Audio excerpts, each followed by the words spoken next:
Ok, ahora continuando un poco más o indagando un poco más con todo lo que son los constraints en una base de datos, vamos a leer todos los datos de la tabla de trabajadores nuevamente. Está como lo dejamos, ok. Ahora, supongamos que cuando yo creé la base de datos, yo no añadí la opción del segundo nombre, por ejemplo. Para eso la voy a eliminar en estos momentos. Vamos a hacer, como voy a actualizar la tabla, vamos a hacer un alter table. Esto que voy a hacer es solo manera de ejemplo para que ustedes vean las complicaciones que tiene haber hecho mal en un principio la tabla de la base de datos. Entonces, drop column, eliminar la columna segundo nombre. ¿Ok? Y voy a correr esta consulta. Ya se eliminó, ya aquí me marca como un error, como que esa columna no existe. Ahora voy a seleccionar todo de trabajadores. ¿Sí? Ok, y tenemos primer nombre, primer apellido, segundo apellido, pero no hay nada, ningún dato que se llame segundo nombre. Ok, supongamos que nosotros cuando hicimos el create, en primera instancia lo hicimos de esta manera y en cierto punto decimos, cónchale, quiero que mi base de datos guarde también el segundo nombre de la persona que trabaja en la compañía. Ok, vamos a añadir ese valor, es lo que uno pensaría, vamos a añadir esa columna. Ok, yo en primera instancia no lo contemplé en mi create, hice mi tabla mal, pero puedo salvarlo. Ya vimos más o menos cómo actualizamos la tabla para añadir una restricción. También podríamos actualizar la tabla para añadir una columna nueva. ¿Ok? Entonces vamos a hacerlo. Vamos a actualizar la tabla de trabajadores y vamos a añadir una columna que se va a llamar segundo nombre, como originalmente se llamaba. Y va a ser del tipo Varchar. Y de 15, si no me equivoco, es que eran estos Varchar. Un segundo nombre de 15 letras como máximo. Ok. Y ahora vamos a leer todo de la tabla de trabajadores. Ok, ¿qué va a ser lo primero que va a pasar, no? Que el segundo nombre, como se creó de último, está hasta aquí al final, ¿no? ¿Cómo podría yo, digamos, que esta información se muestre en el orden que yo quiero? Tendría que definir la mano. Sería de esta manera. ¿Saben que aquí estoy utilizando el asterisco traer todo? Bueno, yo podría decir nada más tráeme el segundo nombre y lo haría así. Trabajadores, punto, segundo nombre. Lo actualizaría. Y bueno, todo es nulo ahorita, pero esa sería la forma de hacerlo. Entonces, bueno, tendría que ir uno por uno. Trabajadores, punto, cédula de identidad. Trabajadores, punto, primer nombre. Bueno, puse primer apellido por error. Primer nombre. Seguiría trabajadores, punto, punto, segundo nombre. Y así seguiría con todos los valores. Solo lo voy a hacer con los primeros para darle la tabla la estructura que a mí me parece. Ok, aquí hay un error de sintaxis. Creo que es el espacio aquí.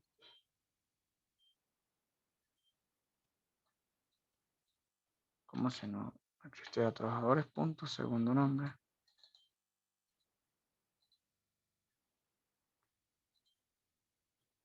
Ok. Pero si lo cambio por otro valor, sí lo trae sin problemas. Creo que.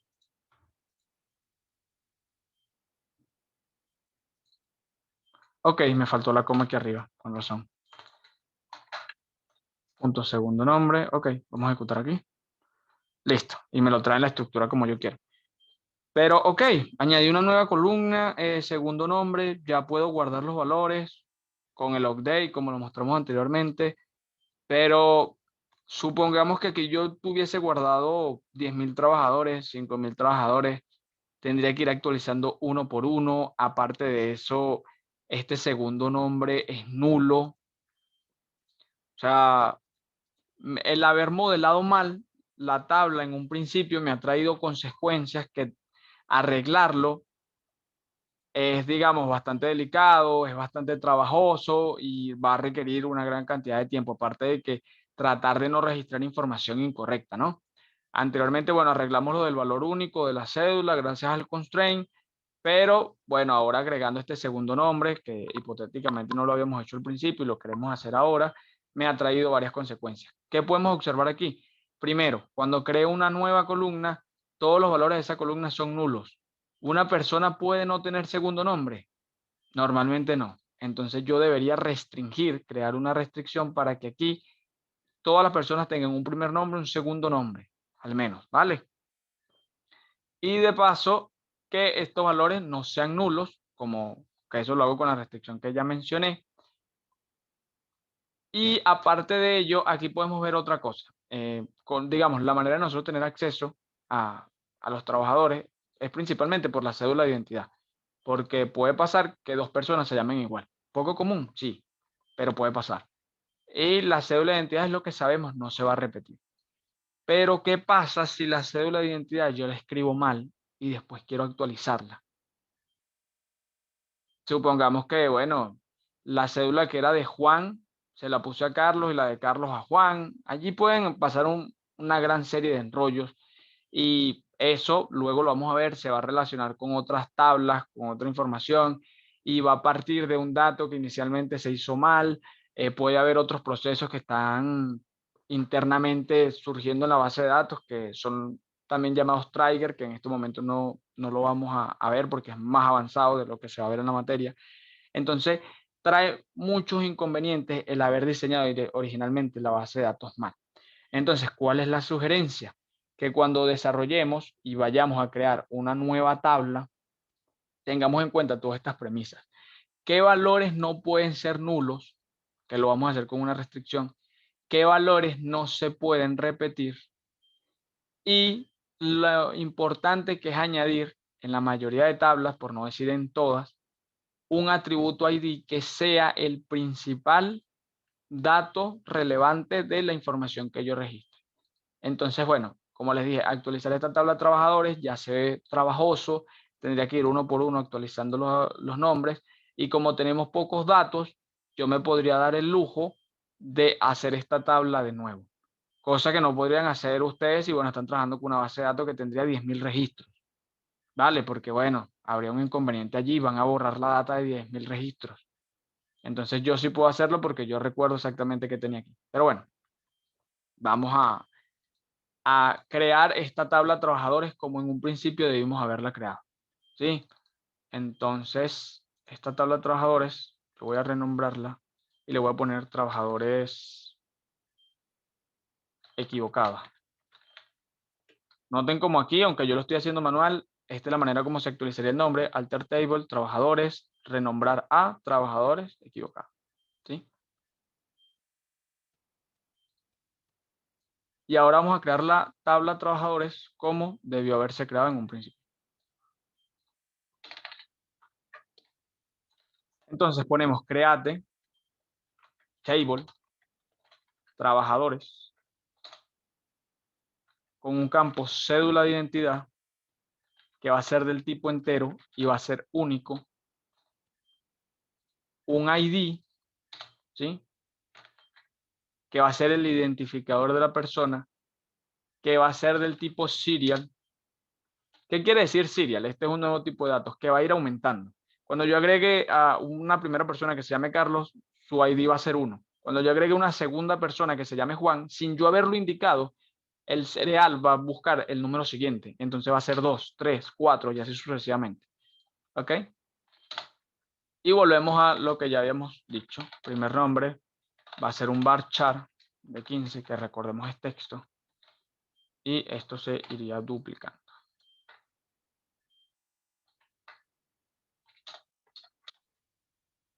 Ok, también antes habíamos agregado algo que se llamaba fecha de nacimiento, que era del tipo date. Y habíamos agregado también un departamento, que era un varchar de 30. ¿Sí? Ok, una persona, el primer nombre puede ser vacío, puede ser nulo. No, entonces se usa la siguiente restricción, no nulo. ¿sí? Eso en todos los datos que no queremos que sean nulos.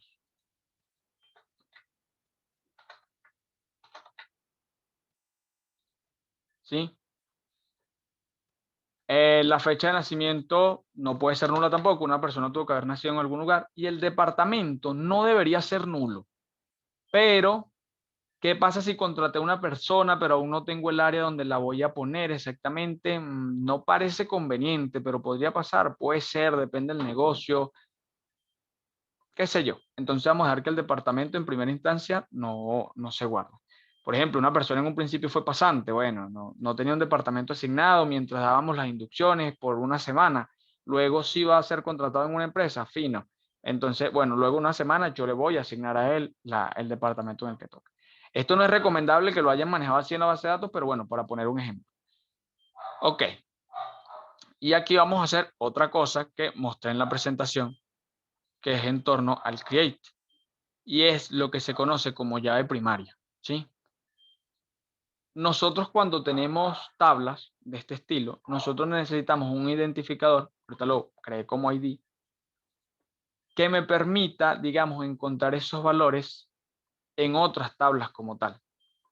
Entonces, ¿qué es lo que yo siento que identifica mejor a trabajadores? Yo siento que es la cédula de identidad o el ID, porque ni el ID ni la cédula de identidad se van a repetir. Ya mencioné por qué crearlo con la cédula de identidad es un poquito complejo porque yo tendría que saber la cédula de identidad de todas las personas, vamos a decir, si yo quisiera relacionarla con tablas diferentes o encontrar información distinta de él. Entonces el ID yo considero que es lo más conveniente en estos momentos para que sea la llave primaria de la persona. Es decir, lo que identifica a ese trabajador. Es como, digamos, tu código de empleado, ¿sí? Luego vamos a indagar un poquito más sobre qué es ID, pero básicamente esta sería la sintaxis. Y esto sería una restricción también, un constraint. Entonces yo voy a decir que esto es una primary key, ¿sí? Entonces, repasando, vamos a crear una tabla trabajadores, como se debió haber creado en un principio. Tiene un ID que va aumentando el mismo, tiene un serial de 1, 2, 3, 4, progresivamente. Va a ser la identificación de esa persona que trabaje, su identificación, es decir, no se va a repetir en ningún otro lugar. No le pongo unique aquí porque al ser serial, a ir aumentando 1, 2, 3, 4, se sabe que no va a actualizar, entonces no lo veo necesario. Primer nombre no puede ser nulo, segundo nombre lo propio, tercer nombre y así sucesivamente. Por cierto, aquí olvidé cambiarle el nombre, segundo nombre, primer apellido, segundo apellido, fecha de nacimiento, listo. Ahora vamos a correr eso, ¿sí? Vamos a crear en trabajadores, ya se creó. Miren, tengo un ID, es la llave primaria, miren, está identificado aquí con el símbolo de una llavecita. Tengo una cédula de identidad, está en azul porque se sabe que, bueno, no se repite. Y aquí veo mis restricciones que tiene la tabla. Tengo que trabajadores, tiene una llave primaria que es ID. Trabajadores tiene una especie de llave, aunque no sea primaria, o algo único, algo que no se repite, que es cédula de identidad. Y bueno, aquí tenemos la parte de único. Fíjense que trabajadores con ID, el único se pone por defecto. Por eso fue que yo no lo hice aquí. Porque al tú decir que ya de primaria no se puede repetir. Por eso el único lo agregó automáticamente él. ¿Sí? O sea, dato curioso allí. Ok. Ahora vamos a insertar valores dentro de lo que vendría siendo mi tabla de trabajadores. Y aquí tenemos la estructura que tiene esa tabla. ID no lo necesito porque él es un cereal, él se va aumentando solo. Entonces necesito cédula de identidad, necesito primer nombre, necesito primer apellido,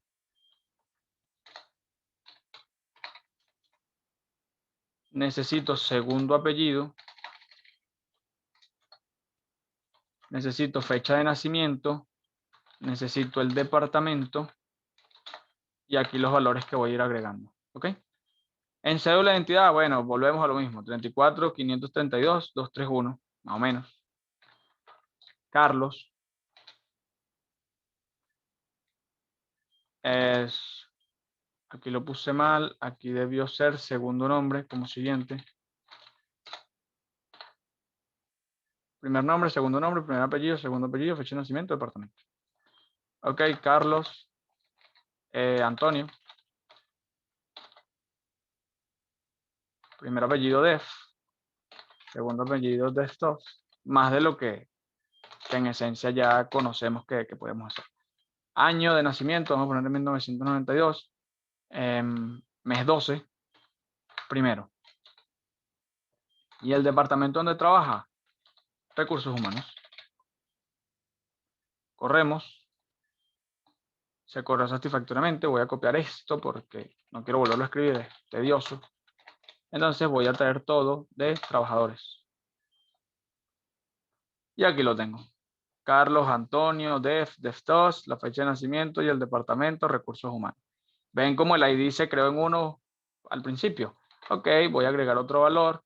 Ahora va a ser Carlos Roberto. Voy a dejar la misma cédula de identidad para seguir inventando con los constraints.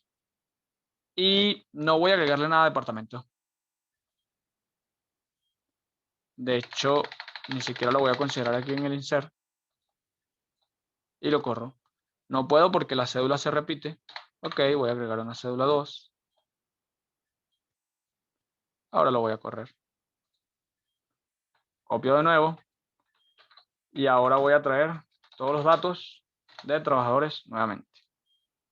Y aquí está. Tengo a Carlos Antonio, tengo a Carlos Roberto. El departamento es null porque yo dejé que pudiese ser null. Y el ID aquí aumentó. ¿Vale? Ahora vamos a agregar otro valor.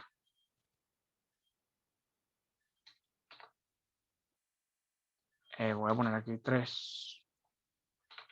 Y aquí voy a poner Carlos José.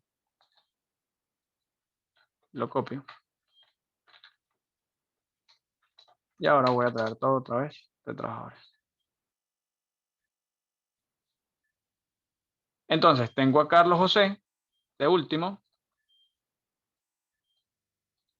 Y el departamento es null porque, bueno, no ha especificado ningún dato allí, ¿no? Fíjense aquí pasó algo muy curioso. Cuando yo agregué el primer valor, Carlos Antonio, fue el ID 1 y el ID 2, ¿qué pasó? Ahí fue cuando nos dio el error porque duplicamos la llave, porque duplicamos la cédula de identidad. Íbamos a añadir una cédula de identidad que ya existía. Entonces, claro, en su momento Postgres lo que hizo fue, bueno, ya reservé el ID 2 porque va a ser para el nuevo atributo que va a entrar, pero ocurrió un error. Entonces, claro, ya quedó como con esa restricción, entonces el serial sigue aumentando en 1, sigue aumentando en 1, y bueno, no existió en este caso atributo 2, ID 2, pero fue por ese error que ocurrió allí particularmente, ¿vale? Pero bueno, en fines de la base de datos esto no nos interfiere nada, el ID solamente es como un identificador, no habría un trabajador 2, se podría añadir de forma manual, pero no hay inconveniente. Eso es lo bueno de también los ID. Para este momento, bueno, parece algo raro, pero cubre como que esas cosas con los errores, cosas que capaz no hubiese pasado con la cédula. Entonces, la base de datos como que está protegida para que la información que está allí sea íntegra. ¿Vale? Entonces, bueno, ya con esto finalizaríamos lo que serían las restricciones que vamos a ver en lo que vendría siendo la materia por ahora, que serían atributos que no pueden ser nulos, la existencia de una llave primaria, que es un ID, y lo que vendría siendo atributos únicos, que pasa en el caso del documento de identidad. Va a existir un número 4, perdón, restricción, que se conoce como llave foránea. Por eso la vamos a ver cuando conversemos sobre las relaciones en una base de datos. Bueno, hasta la próxima.